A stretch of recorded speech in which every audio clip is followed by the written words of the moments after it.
Hey everyone, welcome once again to Escape Reality Star Wars Talk. I'm your host Caleb. And I'm Lakin via Skype.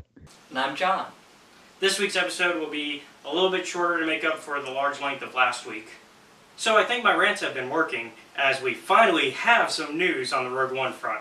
According to Slash Film, Bob Iger held a shareholders meeting where they showed a Rogue One sizzle reel. This is what Slash Film said was in the reel. Most of it was very quick. A shot of the black stormtrooper, possibly called Death Troopers, as previously reported. Another pic of that same style of helmet and armor, but all chrome, reminiscent of Captain Phasma from The Force Awakens. An image that showed two AT-ATs that had a slightly different look with the door panel on the side of the body painted a lighter beige color.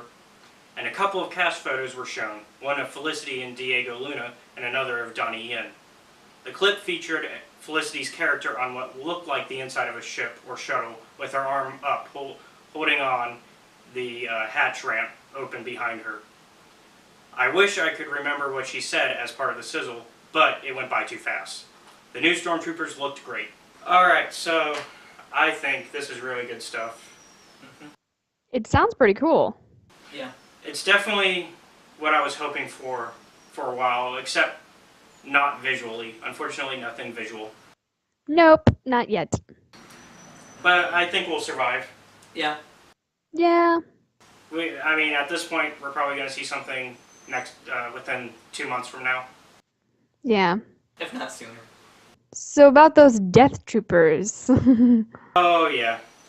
They're going to have to get rid of them, according to some fans on the Star Wars Newsnet site. Yeah. Yeah. Yep. With her black armor. Yeah. Oh, and don't forget the chrome armor, which... Yeah. Oh, yeah. Remember how we saw on Star Wars HQ when they were playing Battlefront? Yeah. On the new maps that they added, that you can find these chrome troopers that are just standing still. So they didn't know what it was for, and it might be because they were trying to advertise this subtly. Yeah. Chrome Troopers. Chrome Troopers. I like it. So, Skellig Michael has proven to be a difficult place to shoot, so they decided to rebuild Achoto at Pinewood Studios. This was confirmed by a photo of at least one stone on a hut posted on Facebook. It is also believed by his Facebook poster that a Naboo-like planet will appear in the film. Alright, so what do you guys think about them not being able to go back to the island? It sort of makes sense from what I know about the island, with it being a difficult place to shoot. Yeah. I mean, it makes sense that they would have to find some backup locations. Yeah. Because from what I heard, that the island that they were shooting at was actually like a wildlife preserve, so that's why it was so hard to get it to shoot in the first place. So I guess they just couldn't get it again. Yeah. And at least, now that they've been there once, it'll be fairly easy for them to reproduce the location. Oh yeah, and I mean, they had already been looking at a off location that's sort of similar. So they had already had an on location area as a backup plan. But I think they're also going to try to work on rebuilding it themselves, as the Facebook post had already shown. What I'm interested in, though, as well, is the Naboo-like planet that they may have seen, that they had talked about near the end of their post. And I think it's interesting because it's sort of like when everybody thought Jakku was Tatooine. I feel like it's going to be one of those things again. Yeah. What'll be even funnier is if it's actually Naboo. Yeah, we're all being misled to think it's going to be like the Jakku thing, but it turns out it's exactly what they claimed it was. I'm going to go visit where my mom was from. Yay! The first paid expansion for Battlefront is coming out this month, titled Outer Rim. It will feature 4 new maps, which will either take place on Solas or Jabba's Palace. You'll be able to play as Grudo or Nien Nunb. A new game mode called Extraction will be added. New weapons, a race level cap to 60. Anybody who's bought the season pass will get to play it 2 weeks early, while everyone else will have to wait until the day of. A specific release date hasn't been released yet. Alright, so Battlefront Expansion. Yes. As you remember from last week, John and I are Battlefront players. Yes, we are. And I am not. So, I mean, but as someone who doesn't play it, are you still excited at the fact that people will get to play as Greedo and me and Nub? I mean, it sounds like an interesting concept. I'm also excited for the extraction mode, which sounds like a fun game type. Yeah. And I'm excited to play at Jabba's Palace. Yeah, I'm excited to play there too. I hope they have the pit in it. Oh, they can fall in. As Battlefront 2 players, one of the best memories is playing at Jabba's Palace and tricking people into falling in the Rancor pit and dying. Yes. So I hope they bring it back. My brother hated whenever he fell into the Rancor pit. Whenever that comes out, because I already bought the season pass, we'll make sure that John and I play it. But we're going to put it in a separate video whenever that happens. So just keep an eye out for that on the channel. So last week we gave you all some news on the Blu-ray DVD release of The Force Awakens that wasn't confirmed by Disney yet. They finally have given us a release date for the US. It will be coming out on April 5th. So that's a little less than a month away now. What type of copy you want will depend on where you go. Apparently, Best Buy will be the ones carrying steelbook copies if that's your thing, while Target will have their own exclusive cover for this set, which will include 20 minutes of exclusive content on the disc according to them. Alright, so Blu-rays for The Force Awakens. Something that we've been waiting for a while. Actually not that long. It's about as long as the usual Blu-ray. It's about four months. Yeah. Which has become the standard. Still, it's not like we haven't been waiting for it. No. Unfortunately though, I had to cancel my Target one because I didn't want the one that they were offering, because I had pre-ordered one from Target. I pre-ordered my copy from Target, but I didn't want that copy. I want the steelbook because I'm that type of person. Forget that. I'm going to Target. I want those stuff with the exclusive content. Yeah, I think I want that one too. Also, I was talking to our friend Steven about it because I told him about it this week whenever we were just talking, and I told him about it, and he said I want to make a hybrid where I take the 20-minute extra features and put it into the steelbook copy and just have it that way. Of course Steven wants to do that. I mean, at the same time, I don't blame him, because I don't like that idea of, okay, you go to our store, you get this, or if you go to our store, you get that. Why can't I just get all of them wherever? Or just make it one copy? Alright, and now we're going to move on to the much anticipated review section of this video. We'll be reviewing Star Wars: The Clone Wars Season 2. Alright, so let's start with our usual topic of best episodes or episode versus your least liked, I guess. Not going to say worst, because it's really hard to pick a worst. I mean, it's getting harder, because Season 2, I think, is where they start to really pick up the show. yes. Honestly, there aren't really any bad episodes in this whole series. There's just some you don't like as much as others. Okay, well, first let's talk about what the season's about. It's supposed to be when the season came out, they were dubbing it the Bounty Hunters. Rise of the Bounty Hunters. Which was like when they were going to be like, look at all these awesome bounty hunters, because at the end of Season 1 they showed Cad Bane.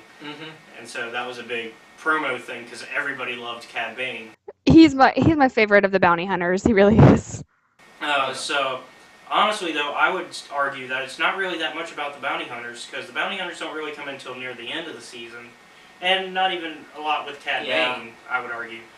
It's more of I'd call it the bounty hunter Japanese film, and what would be the third? I had a third topic, but it's basically that, a bounty hunter Japanese film mixed with one other topic, I can't remember, season, because I like the Japanese film story arc, honestly. That's one of my favorites, where it's not really a story arc, because technically there are two different films, because the first one is Seven Samurai, which was the first bounty hunter episode, which was when they were saving the plantation from one of my favorite characters, Hondo. Hondo! Hondo! And then the next one was Godzilla. Yeah, the Godzilla The Godzilla episodes. Godzilla / King Kong. Yeah, / King Kong. Which I find funny that they didn't even try to hide the fact that it was Godzilla. Because they called it the Zillo Beast. They're just like, yeah, it's Godzilla. Yep. Was there like a little mixture of King Kong thrown in? Yeah. We're not even going to change the name of the creature to a degree where you wouldn't tell. We're just going to call it the Zillo Beast. Yep. Zillo Beast. I also like the Boba Fett arc near the end of the season. Yeah, that was also good. My favorite episode would be the episode Voyage of Temptation because the belligerent sexual tension with Obi-Wan and Satine. Yes. That was the third topic, actually. Yeah. I just remembered now, thanks to you. My topics for this season, the Bounty Hunter, Mandalorian, Japanese film season. Yes. Yeah. I did like the Mandalorian stuff. That one was pretty good. Except for when the one episode that I probably didn't like the most was the one where they were having the assassinations going on and had the guy come and investigate it. Oh, the Senate murders? Yeah, the Senate murder episode where the he wasn't really the detective guy. Yeah. I didn't like him. Poor Anno. I didn't like him. Poor Anaconda. He's dead. I did not like that detective. Yeah, but I think that was the joke, is you're not supposed to like him, because he takes his job seriously, yet he blunders so much, and I think that's the joke. Yeah. Episodes we did not like. Well, I think John already said his. Yeah. What was your favorite before we move on to that? Well, I liked the first episode only because of the moment where it was like, had the get in the car moment kind of thing going on there. Yeah. I think, honestly, it was hard to pick a least favorite. If I had to pick one I didn't like out of everything, out of that season, it might be the Geonosian stuff. I mean, not Geonosis battle, but the zombie stuff that came in later. Yeah. Oh, the worms. Yeah, the brain worms, yeah. Yeah. I think that's where they sort of jumped the shark a bit. Well, can I point out we did get the really great line from Obi-Wan. Come now, the nose of the ear. Which do you think it will enter? So, in my opinion, I think, though, it went a little too far because I had read Red Harvest and Death Troopers books, which were zombie Star Wars books. Yeah. And honestly, I felt like even when I read those books, which were fun to read, it sort of felt out of place in Star Wars for zombies. My least favorite episode, just really, honestly, the only reason I don't like this episode is just because of the way it was paced, is Lightsaber Lost. Oh, yeah. That one. I loved the old Jedi Master. I did. He was so cool, but the way the episode was laid out, it could have been handled so much better. Yeah. That might come a close second on my least favorites. Yeah. Yeah. And then at the very end, it was just, they ended it with Ahsoka teaching the lesson she learned to the little youngies, and I'm just like, yeah, wonderful. You're teaching them Lightsaber 101. Mm-hmm. I do think it's amazing, though, that one of the things that you may not have, as someone who doesn't watch Rebels, I guess I've told you about Ahsoka's white lightsabers. Yeah, I've seen the white lightsabers, yeah. What I think is amazing is, if you watch Clone Wars now, you sort of realize where she got the idea for a white lightsaber. Because that was his lightsaber, the old man's. He had a white lightsaber. Mm-hmm. Oh yeah, I didn't even remember that. So you sort of, so when you go back now, it sort of adds to the greater universe of her, like, she respected him as a Jedi. So you sort of get why she would have changed lightsaber colors to that later on. You know something else I liked in it that they had? The black lightsaber, the Oh, katana. oh yeah. The dark saber, yeah. The lightsaber katana. Yes. I'm more excited for usage of that lightsaber in later seasons. So, which we'll talk about in later reviews.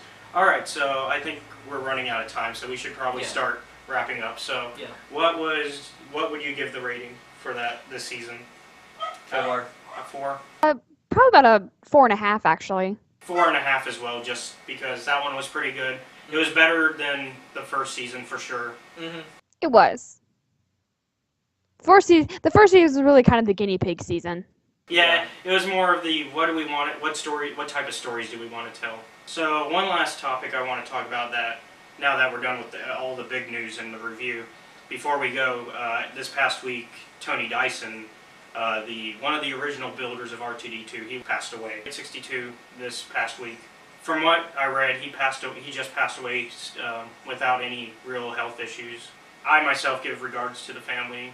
Hope they come at peace. So, this episode's dedicated to you. Thank you everybody for watching Escape Reality Star Wars Talk. I'd like to thank Star Wars Newsnet and StarWars.com for being the sources of our stories this week. If you would like to send us an email, you can reach us at escaperealityfilms@gmail.com. Next week, we'll be reviewing the 3rd season of The Clone Wars.